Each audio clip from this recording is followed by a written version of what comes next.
Boa noite a todos.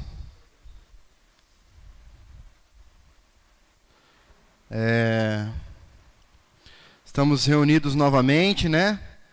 Para darmos continuidade aos nossos estudos nas cartas, né, enviadas pelo apóstolo João às igrejas da Ásia Menor. Nós já abordamos 4, foram 5 estudos, mas 4 igrejas já. E hoje nós vamos falar sobre a igreja de Sardes, ok? Que é a próxima na sequência dos nossos estudos. Nós vamos entrar no capítulo 3, então. Apocalipse, capítulo 3. Pode abrir aí sua Bíblia. Versículos de 1 a 6. Apocalipse 3, de 1 até o 6. Diz assim o texto: Ao anjo da igreja em Sardes, escreva: Estas coisas diz aquele que tem os 7 Espíritos de Deus e as 7 estrelas. Conheço as obras que você realiza, que você tem fama de estar vivo, mas está morto. Fique vigiando e fortaleça o restante que estava para morrer, porque verifiquei que as obras que você realiza não são íntegras na presença do meu Deus. Lembre-se, pois, do que você recebeu e ouviu, guarde-o e arrependa-se. Se você não vigiar, virei como ladrão, e você, de modo nenhum, saberá em que hora virei contra você. Mas tem aí em Sardes umas poucas pessoas que não contaminaram as suas vestes. Elas andarão comigo, vestidas de branco, pois são dignas. O vencedor será assim vestido de branco, e de modo nenhum apagarei o seu nome do livro da vida. Pelo contrário, confessarei o seu nome diante do meu Pai e diante dos seus anjos. Quem tem ouvidos, ouça o que o Espírito diz às igrejas. Amém? Então essa é a carta, né, que, inspirado por Jesus, inspirado pelo Espírito Santo, o apóstolo João escreveu para as igrejas da Ásia. Pois bem, a cidade de Sardes era uma cidade também muito grande e muito antiga.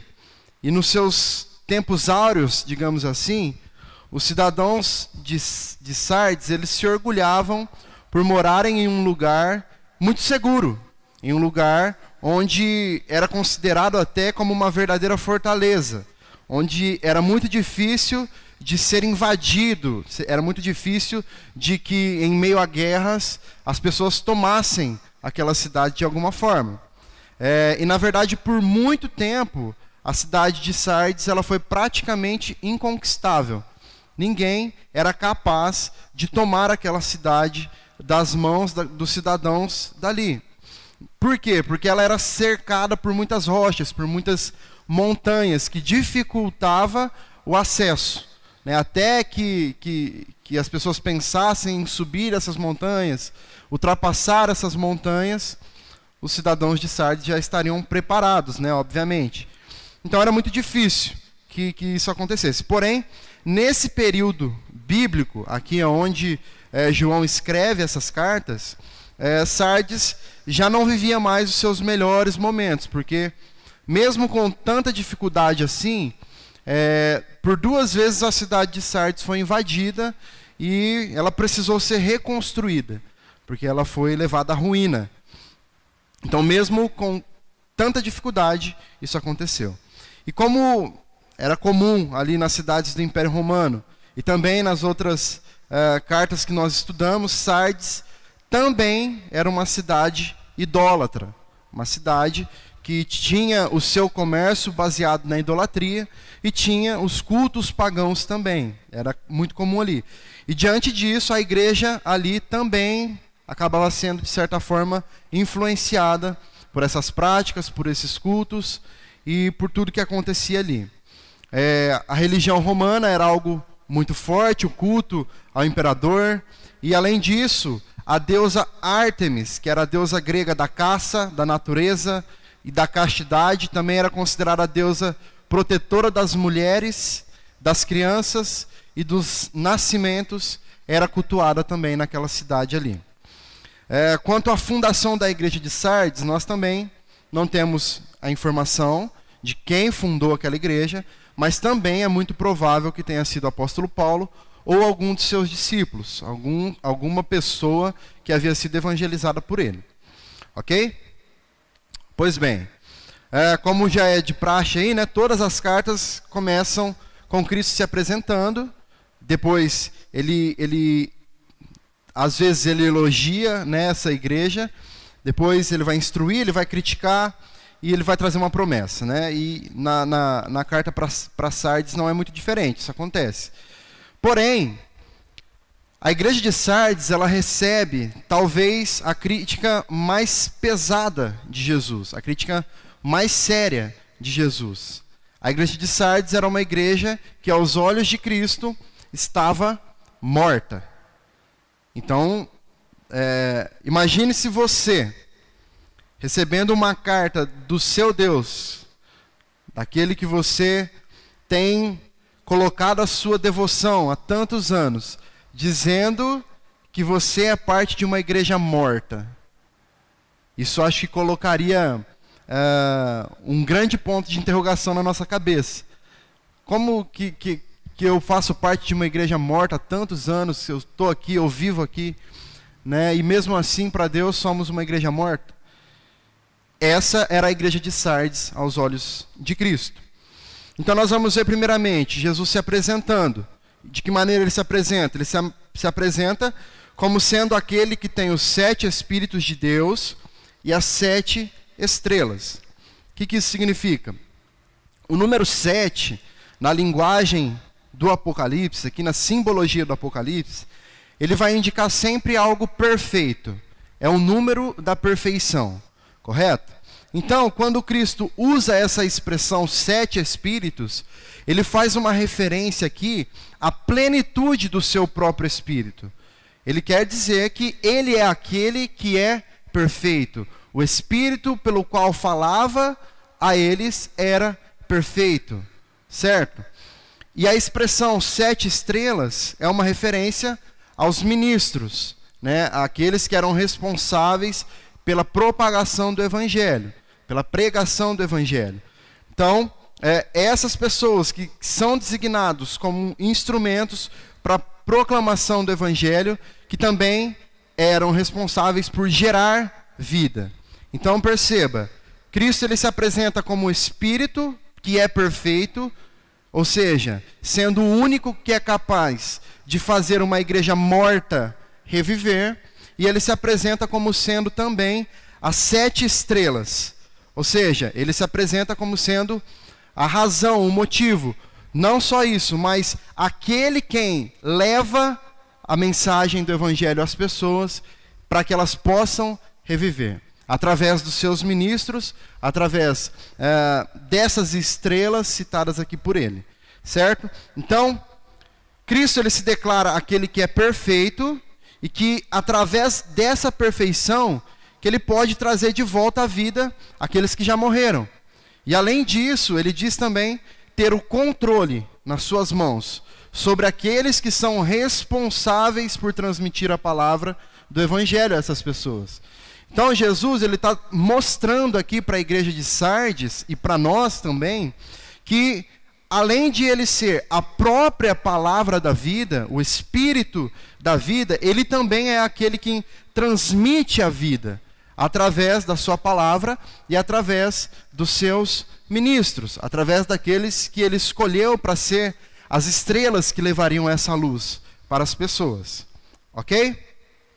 E depois dessa apresentação, ele vai identificar o problema da igreja de Sardes. No versículo 1 mesmo, ele vai dizer: conheço as obras que você realiza, que você tem a fama de estar vivo, mas está morto.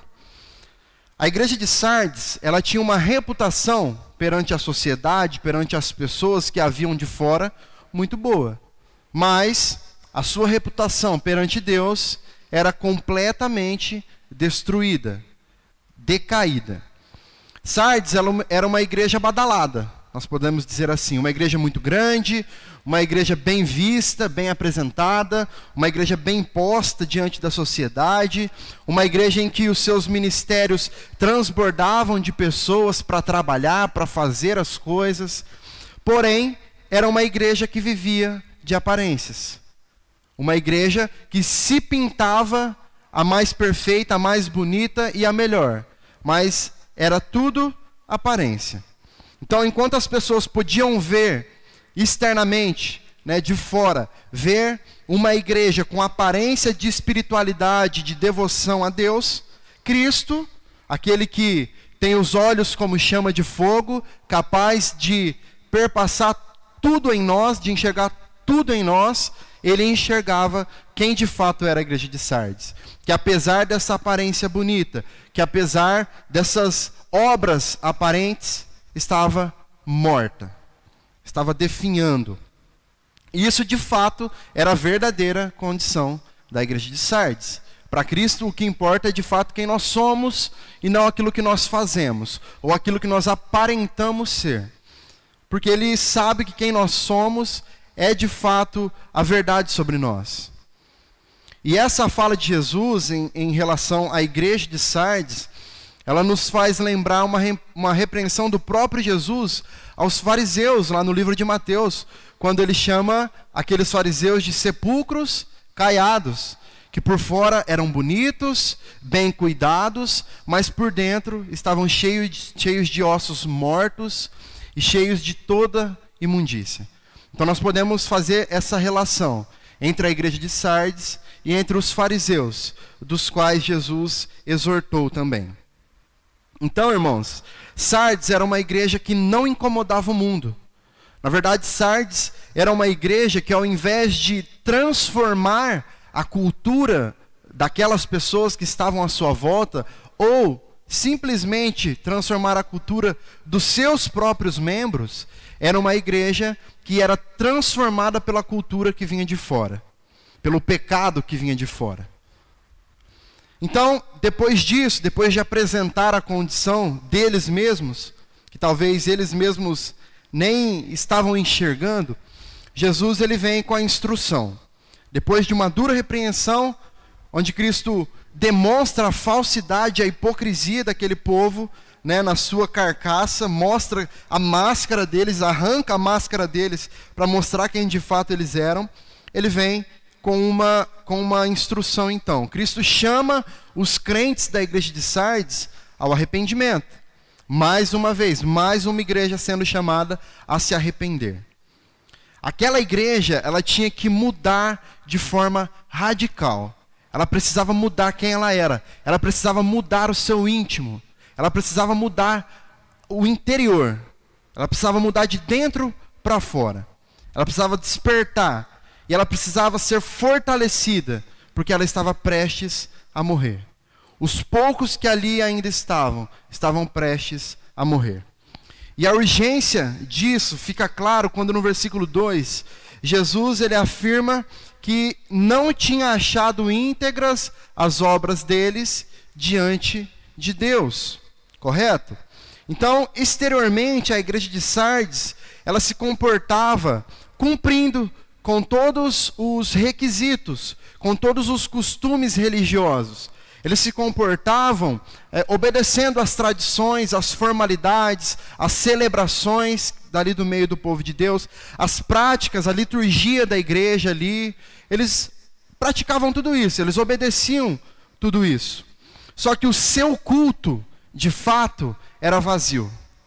A sua adoração era superficial. O seu comprometimento com a obra do Senhor não era algo real, era algo de aparência apenas. Então Sardes era uma igreja que nós podemos dizer que uma igreja de obras incompleta. É importante a imagem que nós passamos como povo de Deus para quem nos vê de fora? Sem dúvida, porque nós jamais conseguiremos pregar o evangelho de maneira íntegra e fiel, de maneira que possa atingir de fato as pessoas, se nós não formos bons exemplos, se nós não cativarmos através do exemplo que nós somos. De nada adianta nós passarmos as nossas vidas vivendo de maneira desleixada, desregrada, e queremos que as pessoas nos vejam como servos de Deus lá fora. Elas não vão ver. Porém, mais importante que isso é sermos de fato servos de Deus. No nosso íntimo, no nosso interior, termos a consciência de que nós somos servos fiéis de Cristo.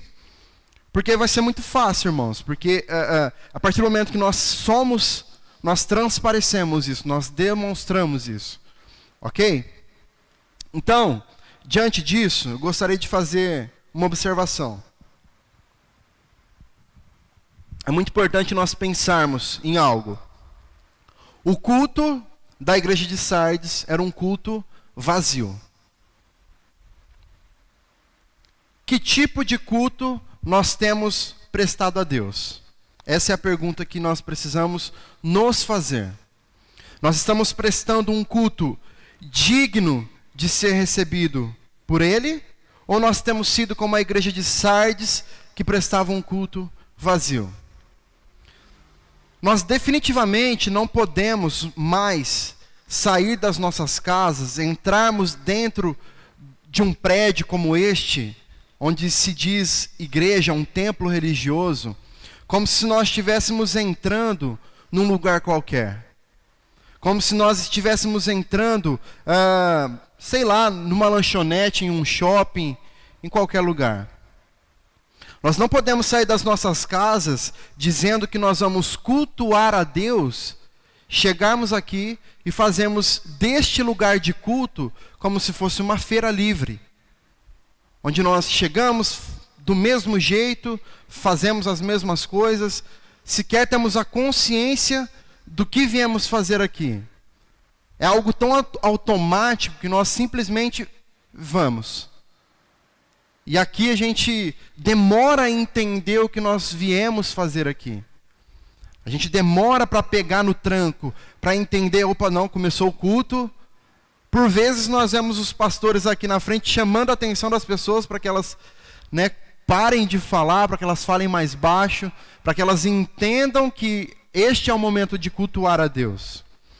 Se nós vamos cultuar a Deus, isso precisa estar muito claro nas nossas mentes, no momento em que nós saímos das nossas casas. Aqui, em um momento de culto, onde nós estamos reunidos para cultuar ao Senhor, deve haver reverência, deve haver temor, deve haver respeito com aquele que é o motivo do nosso culto. Nós não estamos aqui simplesmente para nos encontrar, matar saudade, conversar sobre como foi a semana. Para isso existe o pós-culto, né? Mas o objetivo principal de nós estarmos aqui é de cultuarmos a Deus. Sabe por quê, irmãos? Nós não nos apresentamos, por exemplo, diante das autoridades terrenas de qualquer forma. Se nós vamos a um tribunal, nós nos comportamos de maneira coerente com aquele tribunal. Se nós participamos de um evento social, nós nos vestimos, nós falamos e nós nos comportamos de maneira coerente com aquele momento, com aquela reunião. Se nós vamos nos encontrar com uma autoridade política, nós nos vestimos, falamos e nos comportamos de maneira coerente com aquele encontro. Mas quando nós vamos à igreja, tanto faz a maneira como nos vestimos, a maneira como falamos e a maneira como nos comportamos. Que tipo de lógica é essa que nós temos seguido como igreja? Se nós estamos indo cultuar, nós estamos indo para a presença do Rei dos Reis, Senhor dos Senhores, aquele que está acima da lei, aquele que está acima de qualquer outra autoridade que nós possamos conhecer aqui. Significa então que nós devemos parar de tratar com respeito às autoridades terrenas? Não. Significa que nós precisamos entender, que nós precisamos tratar melhor a autoridade máxima da nossa vida, que é o Senhor Jesus.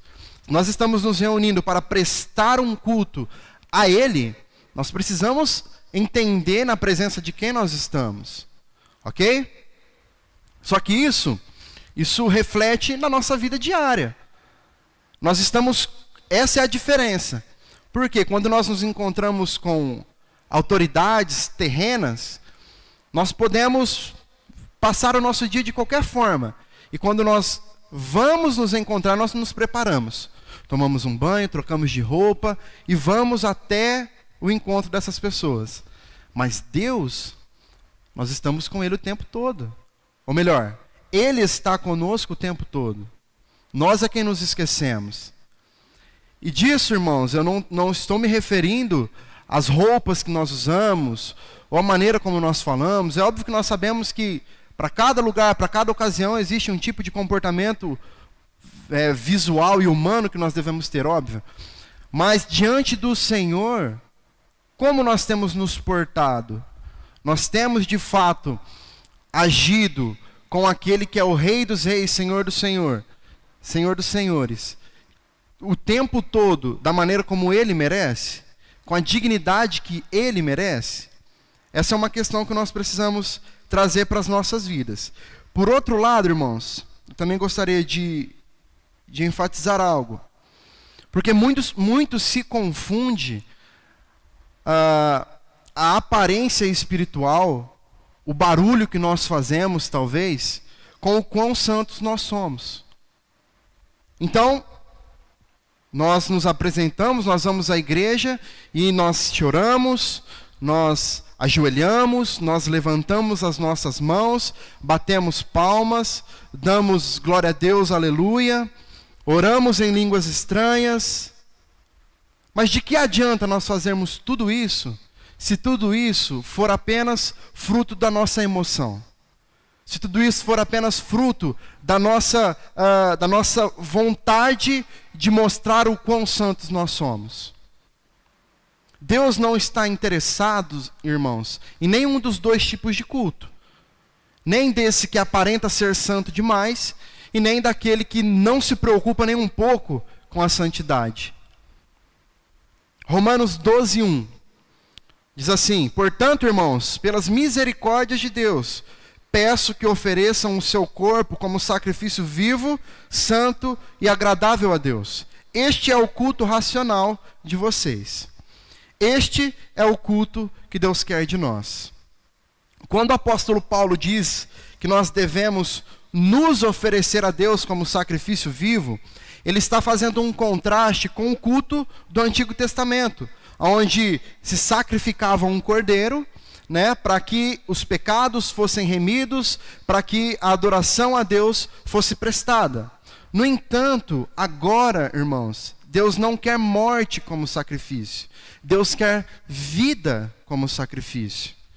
Isso implica em estarmos conscientes. Estar vivo é estar consciente daquilo que nós estamos entregando a Deus, do culto que nós estamos prestando a Deus. Não quer dizer que deva ser algo automático, algo mecânico, algo que é exclusivamente feito com a mente, com o intelecto. Não é isso. Mas é algo que deve ser feito com entendimento. Ok? E também não quer dizer que nós devamos fazer isso somente nos momentos em que nós estamos reunidos como igreja. Nós cultuamos a Deus também à medida em que a nossa vida expressa um culto de louvor e de adoração a Deus todos os dias. À medida em que nós aprendemos a louvar ao Senhor, nas nossas ações, nas nossas atitudes, nas nossas palavras, nos nossos pensamentos, a nossa vida ela vai se tornar uma vida plenamente de adoração a Deus. É por isso que existe aquela frase, que nós já ouvimos muitas vezes, que diz que a adoração é estilo de vida. Porque de fato é. É o que nós fazemos, é quem nós somos na nossa vida, que vai expressar adoração verdadeira a Deus. Jesus, quando ele estava ali conversando com a mulher samaritana, ele diz que Deus procura adoradores que o adorem em espírito e em verdade. E é interessante nós vermos Jesus falar que ele procura. Quando ele diz isso, irmãos, nós precisamos entender, aplicando para a nossa realidade, que se Deus está procurando, Deus está à procura de adoradores que o adorem em espírito e em verdade, significa que ele não está aceitando qualquer tipo de adoração. que não é qualquer tipo de adoração que para ele está bom. Ah, mas é para Deus. Deus sabe. Essa é uma muleta que nós usamos muito, que às vezes ela só justifica a nossa preguiça. Ou às vezes ela só justifica a nossa falta de empenho, a nossa falta de vontade de entregar o melhor para Deus. A gente fala, Deus conhece o meu coração, sabe que eu dei o meu melhor. Deus conhece o seu coração e sabe se você deu realmente o seu melhor ou não. Se preocupe com isso. Deus conhece. Nós estamos aqui há quatro estudos ouvindo isso. Eu conheço as suas obras. Não dá para esconder. Nós não conseguimos esconder de Deus. Por mais que nós falemos, não dá para esconder de Deus. Então, nós entendemos que Ele não quer qualquer tipo de adoração. Que tipo de adoração que Deus quer? Nós precisamos entender, irmãos, que adorar em espírito, como é dito aqui, precisa ser comprovado pela verdade. Isso que é adorar em espírito e em verdade. É uma adoração, é um ato espiritual, mas comprovado por algo racional, algo palpável, algo que nós entendemos. E o que é?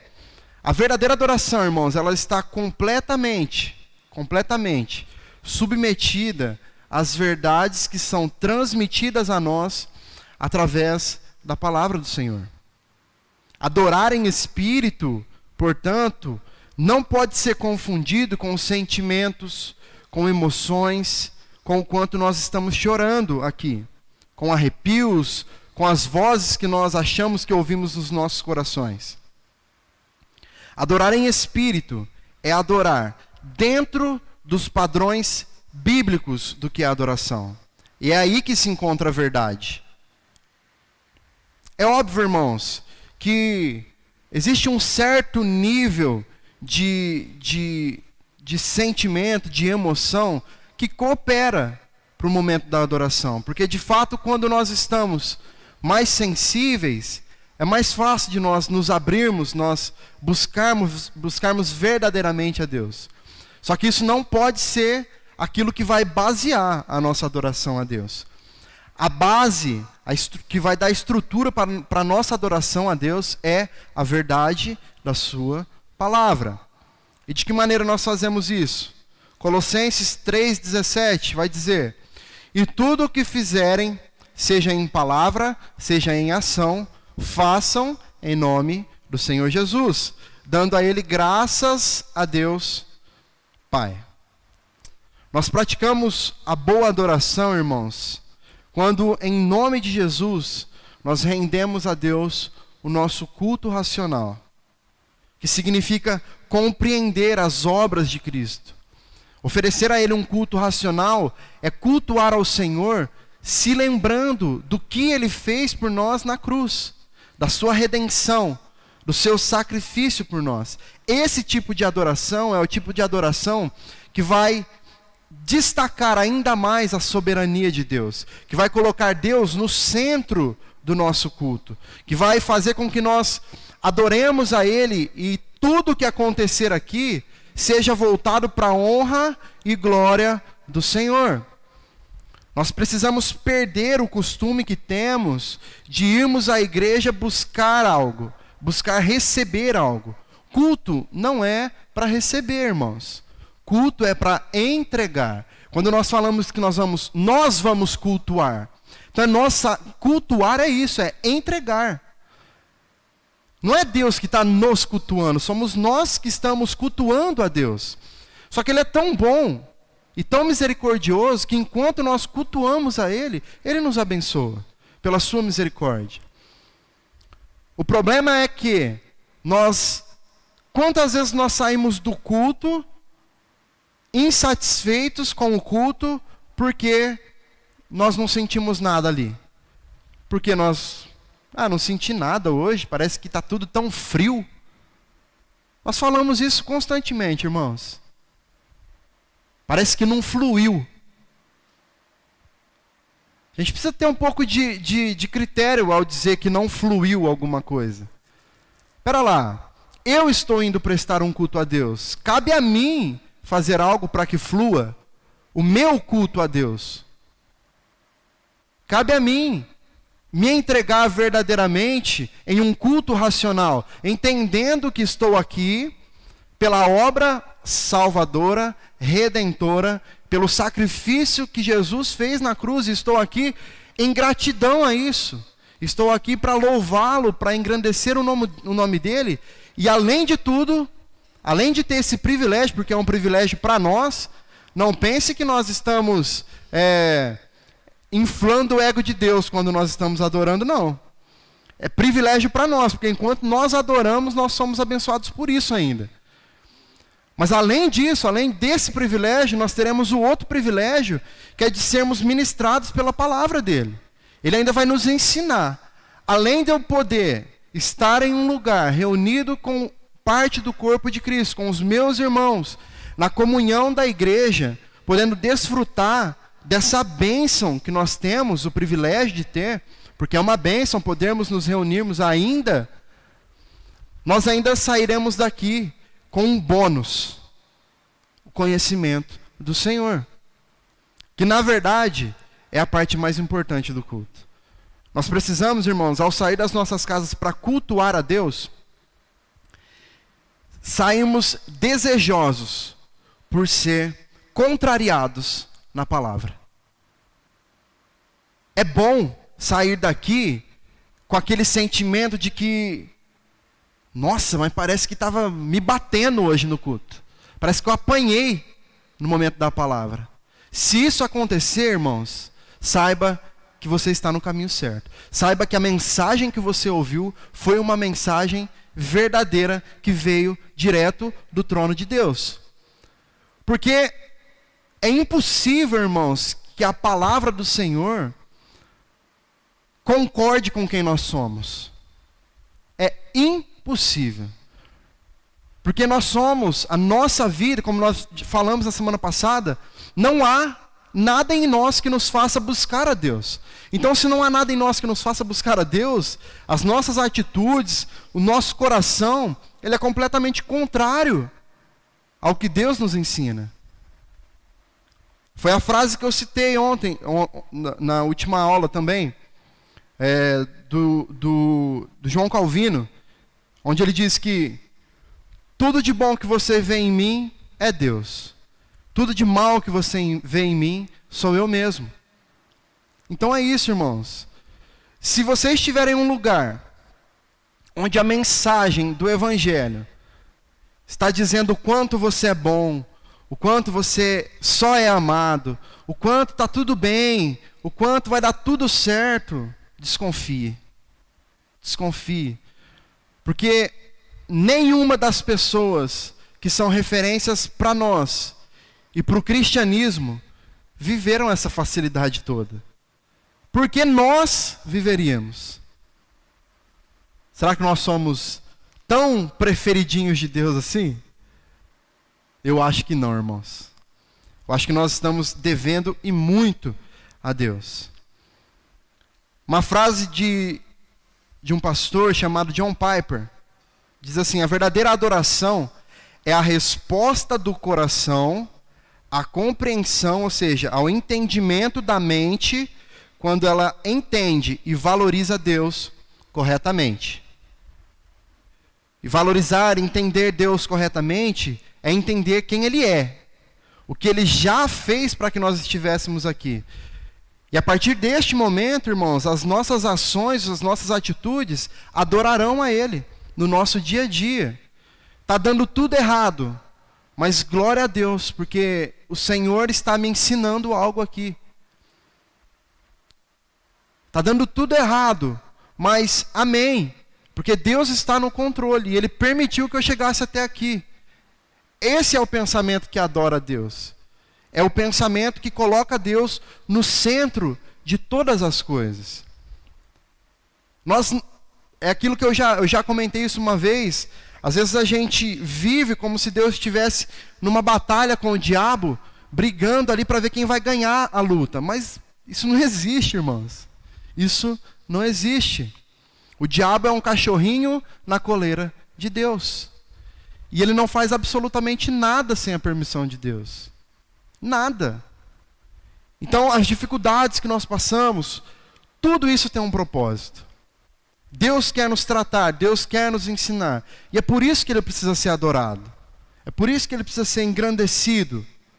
Então, diante de tudo isso, o conselho de Jesus para a igreja de Sardes é para que eles se lembrem, para que eles guardem, e para que eles vivam de acordo com o verdadeiro evangelho, que já fora recebido por eles em outro momento. Só que o aviso deixado por Jesus aqui é que se a igreja não vigiasse, Cristo ele viria contra eles e ele viria como um ladrão. Ele surpreenderia aquele povo, de modo que eles não teriam tempo de correr, de se esconder, de se salvar. Então Jesus, por que ele usa essa analogia de vir como um ladrão? Justamente porque o povo de Sardes, eles sabiam qual era esse sentimento. Como eu disse lá no início, apesar de ser uma cidade muito bem estruturada, bem protegida, eles já foram surpreendidos 2 vezes por guerras que destruíram aquela cidade. Então eles tinham a consciência eles tinham a lembrança do sentimento. Qual era o sentimento de ser surpreendido dessa maneira tão negativa? Onde um ladrão vem e saqueia toda a tua casa, destrói tudo que tem ali dentro.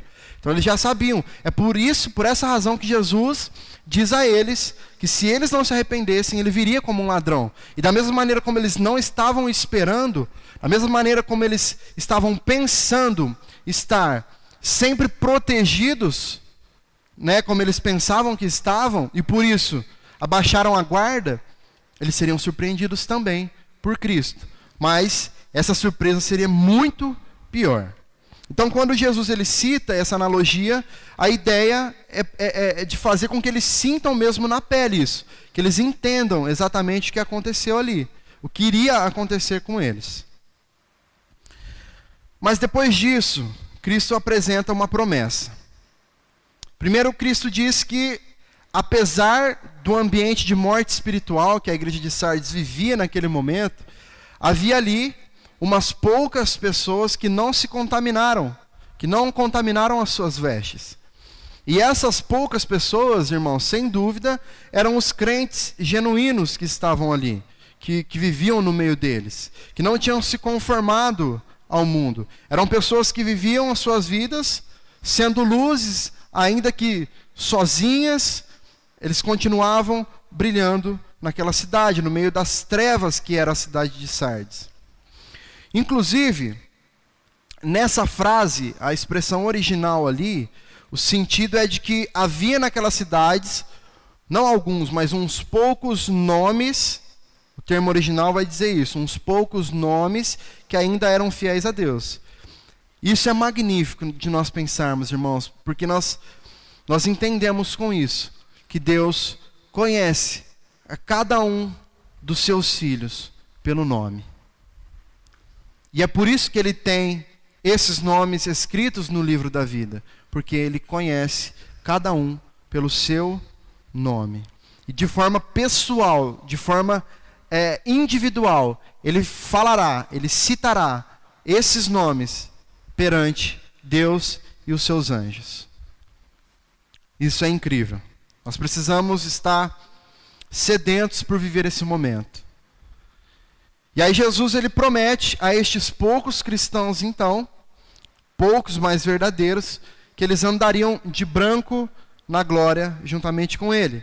Os vencedores da igreja de Sardes, eles seriam vestidos de roupas brancas, ou seja, vestidos de perfeição, de santidade. Esse é o ato da glorificação.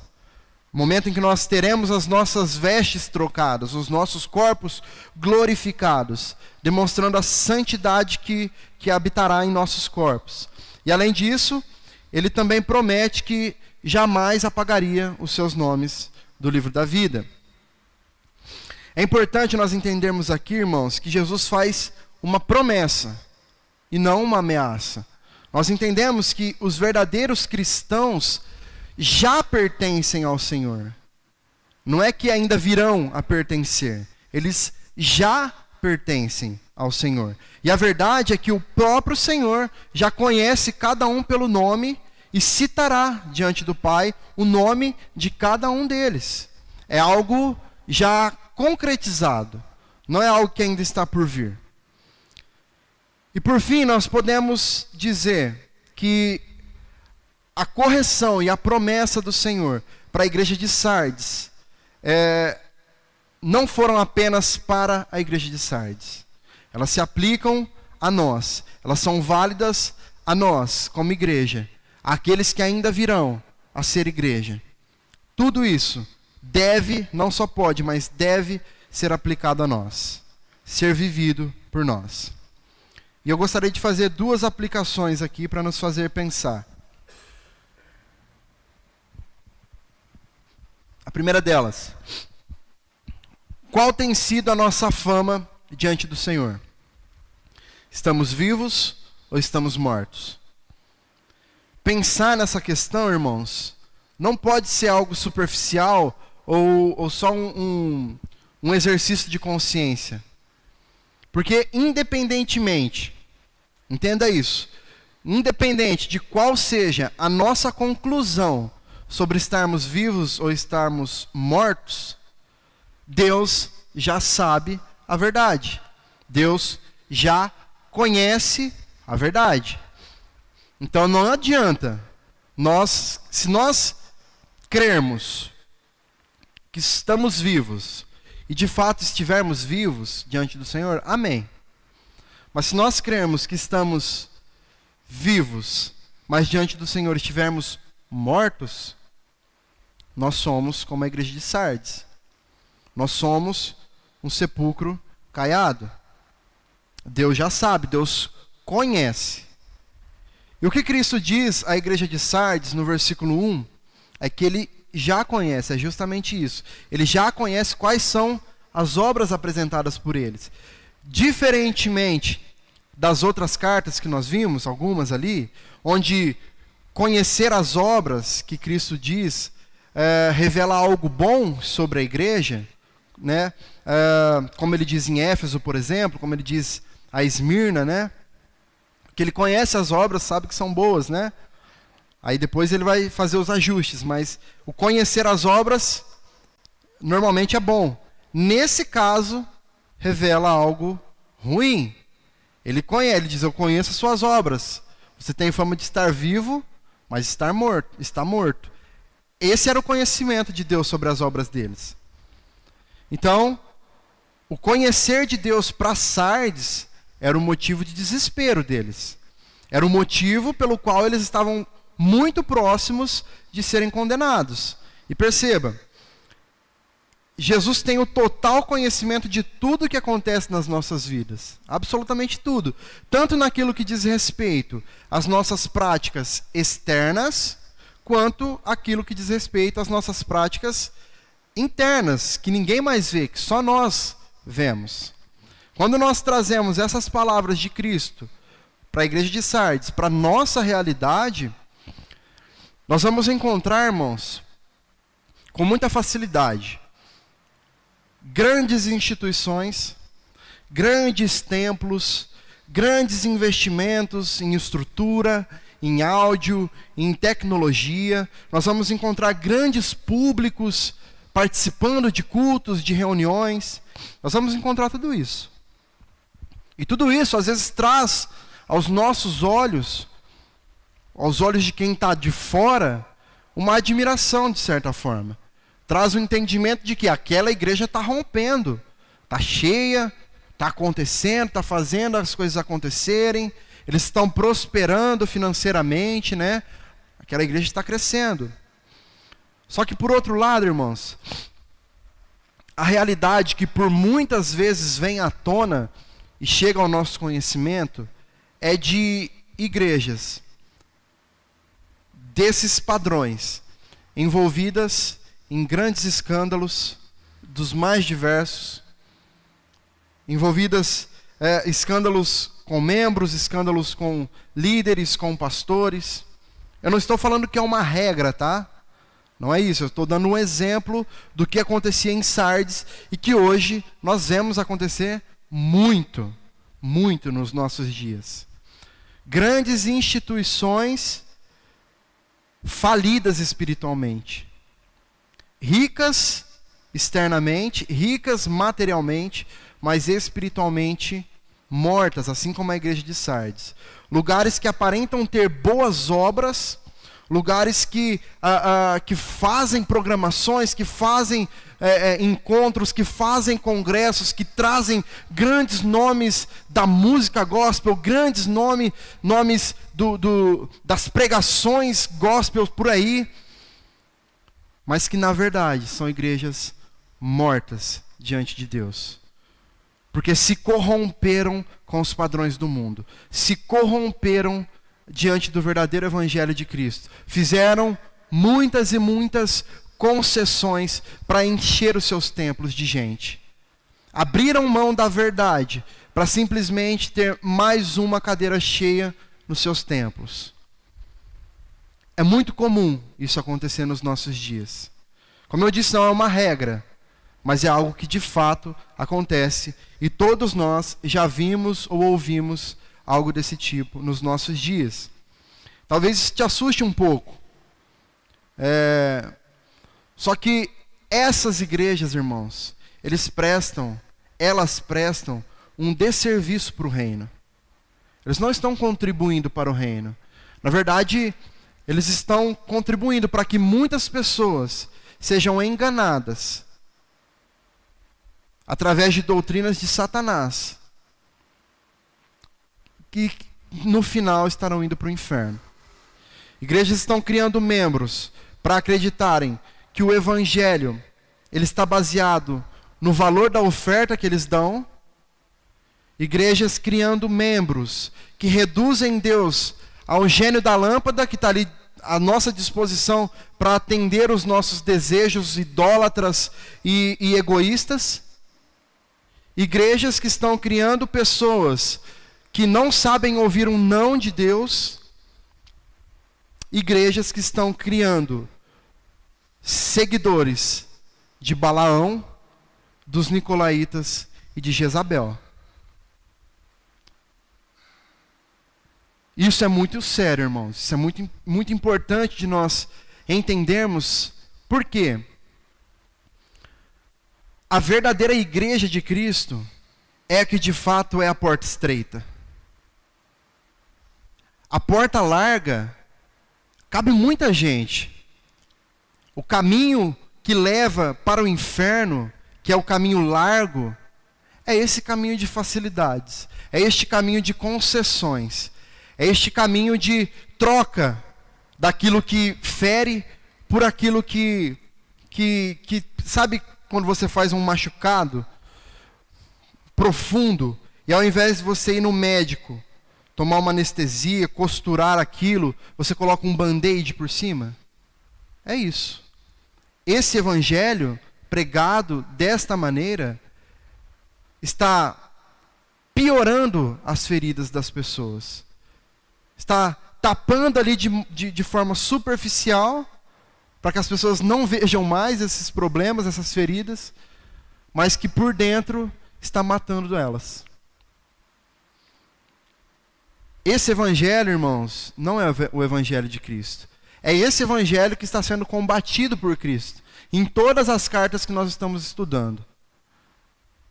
Então, talvez você possa pensar, não, tudo bem, é verdade, mas eu não sou assim. Eu tenho consciência do verdadeiro evangelho de Cristo. E amém, irmãos. Que nós possamos ter mesmo. Só que nós precisamos entender que a igreja, ela só é igreja porque nós somos a igreja. E talvez nós, na nossa individualidade, na nossa vida, né, privada, talvez nós estejamos tão mortos quanto a igreja de Sardes. E se nós estivermos mortos em nossas vidas, da nossa individualidade, na nossa privacidade, nossa intimidade com Deus, a igreja consequentemente também estará. Porque nós somos a igreja, juntos. A não ser que nós sejamos fortes o suficiente como igrejas para restaurar aqueles que estão mortos. Que é o que Jesus incentiva que aconteça aqui. Muitas vezes, irmãos, nós nos acostumamos a ser crentes. Nós ficamos acomodados com o simples fato de frequentar a igreja nos cultos de domingo.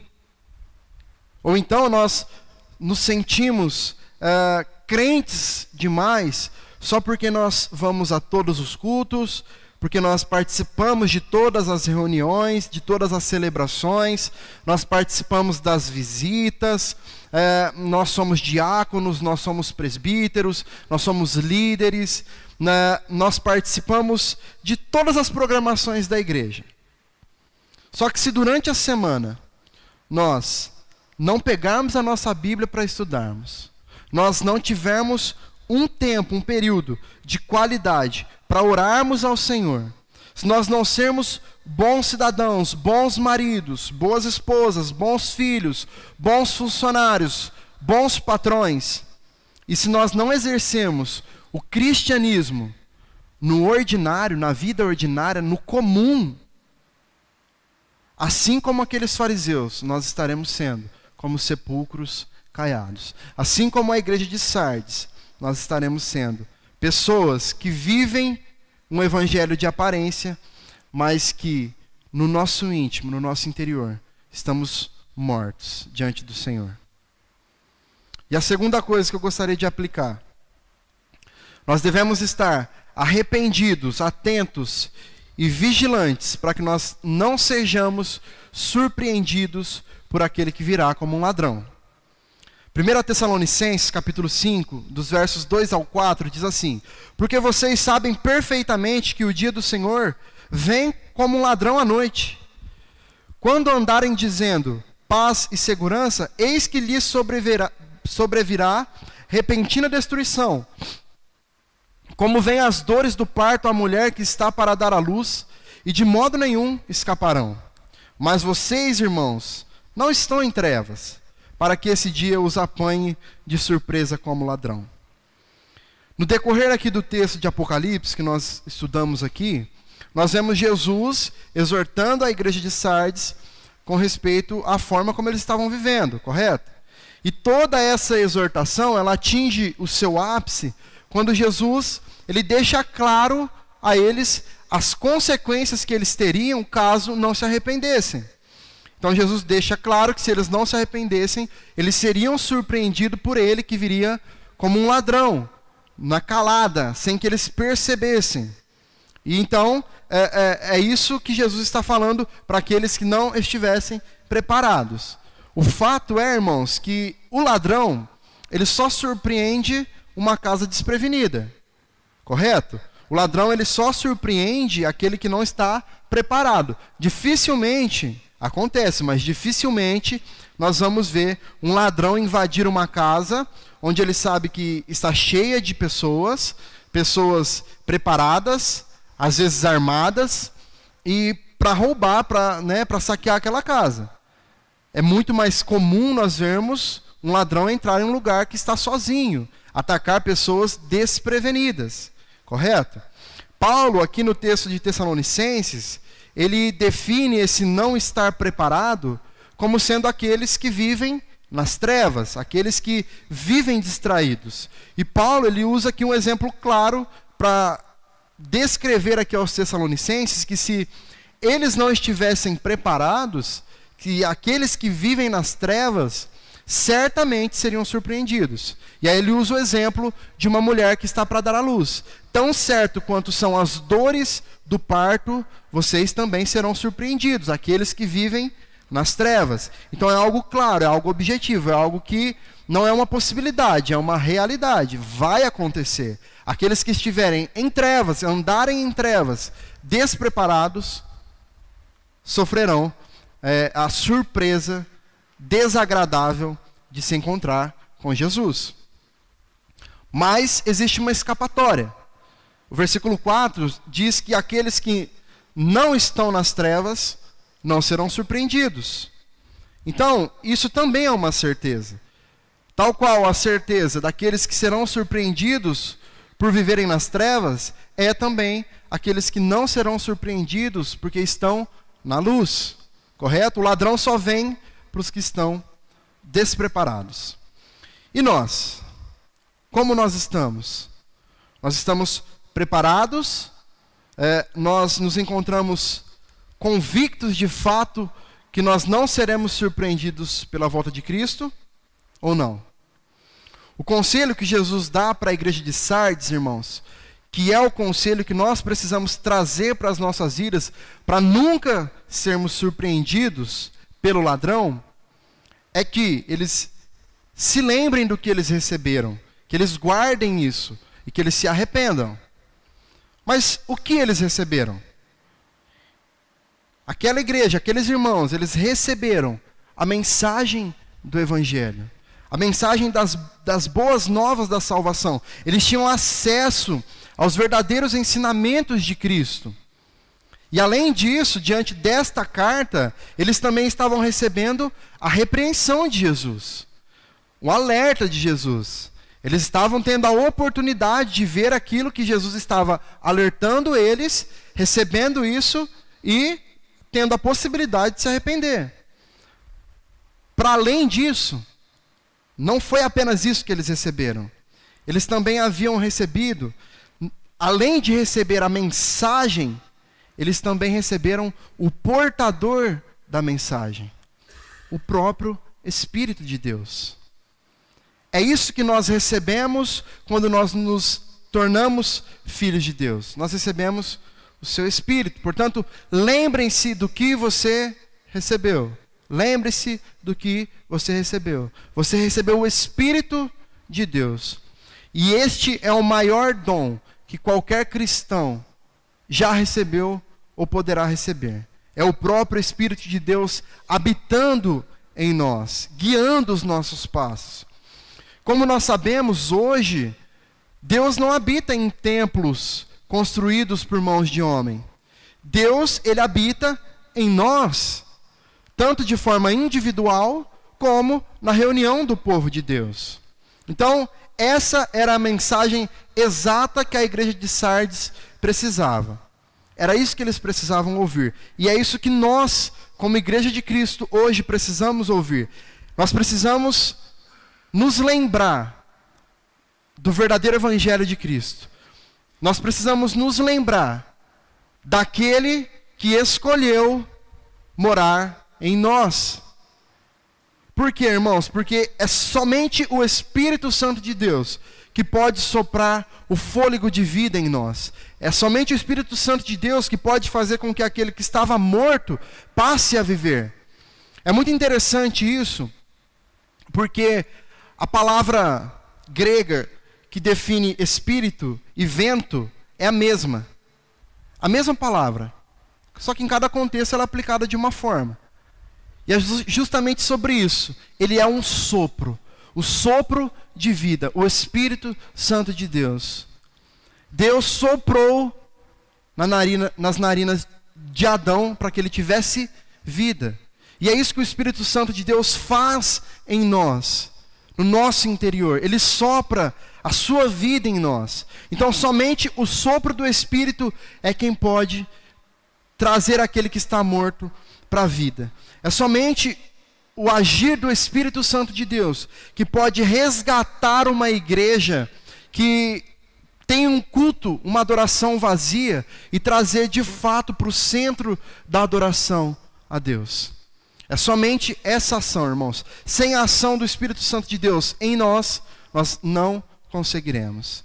É por isso que nós precisamos estar dispostos a viver a dieta do Espírito todos os dias. Alimentar o nosso espírito com Bíblia e oração. O Espírito Santo de Deus não nos abandona. Entenda isso. Bom, a minha linha de pensamento defende que uma vez salvo, salvo para sempre. Ok? Aqueles que... mas aqueles que vieram, se desviaram e aí? Nunca foram salvos. Simples. Lá, o pastor José concordou comigo, então... Amém. Simples assim.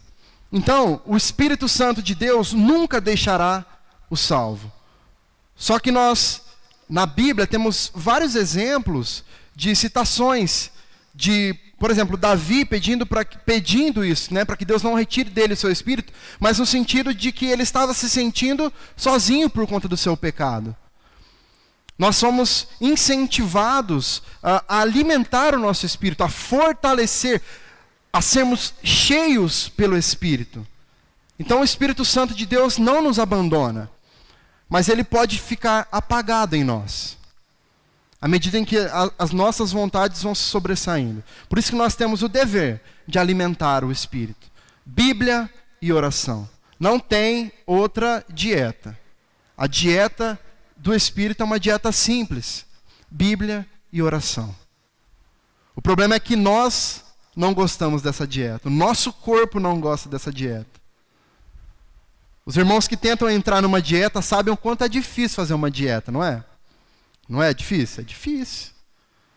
Porque nós queremos comer coisas que no nosso paladar são melhores, mas que estão matando o nosso corpo por dentro. E a nossa dieta com Cristo é da mesma maneira. Nós matamos o nosso interior quando nós não damos a comida correta para aquilo que está dentro de nós. Bíblia e oração irá fortalecer o nosso espírito. E dessa maneira que nós viveremos as nossas vidas, nos lembrando do Espírito que está em nós. E o que eles deveriam guardar? João 14, 21 diz, a parte A do versículo, aquele que tem os meus mandamentos e os guarda, esse é o que me ama. Guardar os mandamentos, os ensinamentos de Jesus, demonstrava que de fato aquele povo amava o Senhor.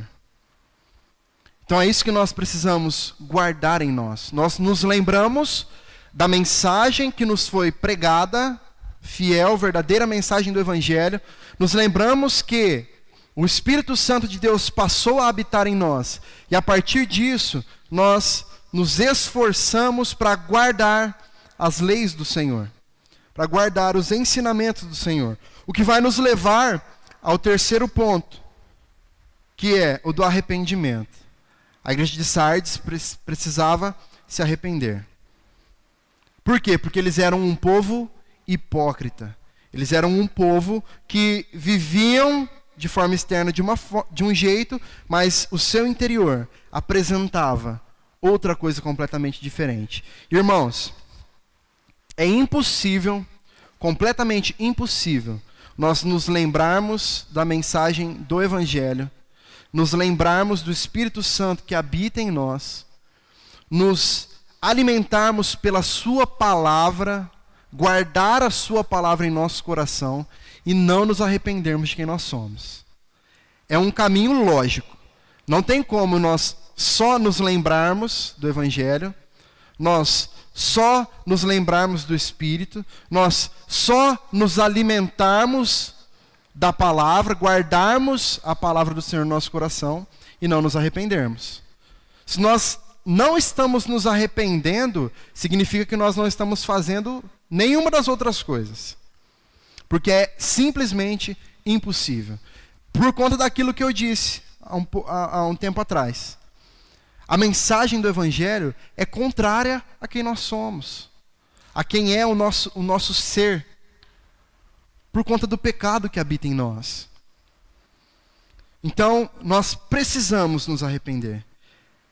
É para isso, irmãos, que Cristo nos chama todos os dias, para que nós nos lembremos da mensagem do Evangelho e do seu Espírito que habita em nós, que é capaz de nos salvar, de fazer com que nós, mortos espiritualmente, passemos a viver novamente, para que nós guardemos nos nossos corações as verdades do Evangelho, de maneira que ninguém possa tocar, ou tirar, ou perverter essa mensagem, para que, acima de tudo, nós cheguemos à capacitação para nos arrependermos dos nossos pecados.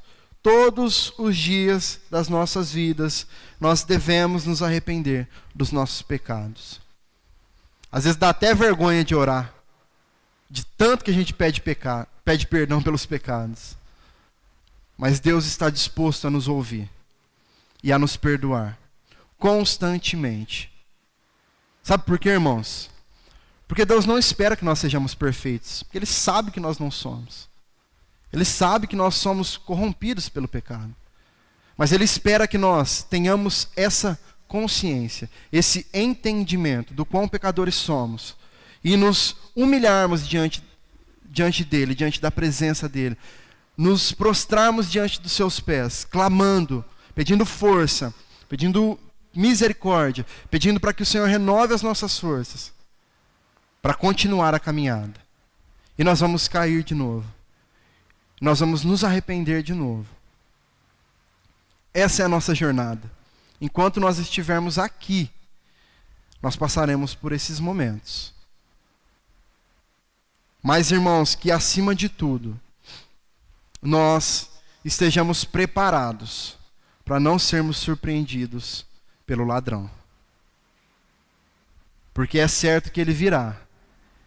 E é certo que ele surpreenderá a muitos mesmo. Inclusive, muitos dos nossos. Muitos dos que aqui estão. Nós vimos aqui que na igreja de Sardes, haviam alguns poucos que ainda não haviam se corrompido. Diante aqui do contexto de Sardes, nós podemos pensar que era uma igreja grande, com muita gente, e apenas alguns poucos não haviam se corrompido. E com certeza, muitos poucos se arrependeram no meio daqueles que estavam corrompidos. Muitos poucos. Isso precisa nos fazer pensar. A porta estreita é a igreja que não faz concessões da verdade. A porta estreita é a igreja que não abre mão do verdadeiro evangelho de Cristo. Essa é a porta estreita. Todo o resto é o caminho largo, é a porta larga. Amém? Alguma pergunta? Algum acréscimo? Vamos orar então. Senhor, obrigado, Pai, por este dia que o Senhor nos concedeu, com vida, saúde. Te agradecemos pela sua misericórdia, pela sua bondade, pela sua graça que se renova, as suas misericórdias que se renovam a cada manhã sobre as nossas vidas e que são a causa, Pai, de nós não sermos consumidos. Te bendizemos por isso. Nós pedimos, Pai, que o Senhor tenha misericórdia de nós. Que o Senhor, através do seu Espírito, nos lembre do verdadeiro evangelho que vem de Ti. Nos lembre, Pai, que algo tão precioso nos foi dado. O Teu próprio Espírito nos foi dado para morar em nós, para habitar em nós, para guiar os nossos passos, para guiar as nossas vidas. E que isso gere em nós, Pai, desejo por Te conhecer mais e mais. Que isso gere em nós, Pai, desejo por guardar os Seus mandamentos em nossos corações. Para que dessa maneira nós possamos nos arrepender de quem somos, nos arrepender dos nossos pecados, nos arrepender das nossas falhas, nos arrepender, Pai, de todas as vezes em que nós nos sentimos bons demais, que pelas nossas obras, pelas nossas práticas, pelas nossas posições, nós nos sentimos espirituais demais diante do Senhor e diante das pessoas também. Tem misericórdia de nós, Pai. Nós não queremos, Pai, ao nos encontrarmos com o Senhor, sermos chamados de sepulcro caiado. Nós não queremos, Pai, ao nos encontrarmos com o Senhor, sermos comparados à igreja de Sardes. Nós não queremos, Pai, diante do Senhor, quando nos encontrarmos com o Senhor, ouvirmos da sua boca que o Senhor não nos conhece. Que o nosso coração possa arder, queimar. E de certo modo, Pai, até mesmo sofrer pelo medo de não estar na sua presença. Nós não queremos permanecer na sua presença por medo. Mas se preciso for, Pai, que o medo seja a porta de entrada, para que nós possamos entender de fato o que nós precisamos para ter a vida eterna ao seu lado. Nos capacite, Pai, como tua igreja, como teus filhos, como teus servos, a sermos cada dia mais parecidos contigo, a desejarmos ser cada dia mais parecidos contigo. Sonda, Pai, o nosso coração. O Senhor conhece, Pai, as nossas obras. O Senhor conhece, Deus, o nosso interior e sabe se estamos vivos ou mortos. Senhor, se estivermos vivos, nós te agradecemos porque só estamos por causa do Teu Espírito. E nós te pedimos que o Senhor nos conceda forças para que continuemos vivos. Mas, Pai, se estivermos mortos, nós clamamos o agir do Teu Espírito Santo dentro de nós, no nosso interior, no íntimo do nosso ser, despertando, ó Pai, nós do sono que estamos, revivendo, ó Pai, o nosso íntimo da morte espiritual, soprando em nós o fôlego de vida, para que nós possamos voltar a viver de maneira fiel diante do Senhor e fortalecidos pela Tua palavra. Eu peço, Pai, que o Senhor abençoe cada um dos meus irmãos que aqui estão, aqueles que não puderam vir, aos irmãos que nos assistem de casa também. Que o Senhor derrame da sua graça, da sua bondade sobre eles. Leve os que aqui estão para suas casas, debaixo da sua proteção, da sua segurança. E que possamos ter, Pai, um ótimo final de semana, um restante de semana, na sua presença, sendo guiados pelo Teu Espírito. É isso que nós te louvamos e agradecemos, em nome do Teu Filho amado Jesus. Amém.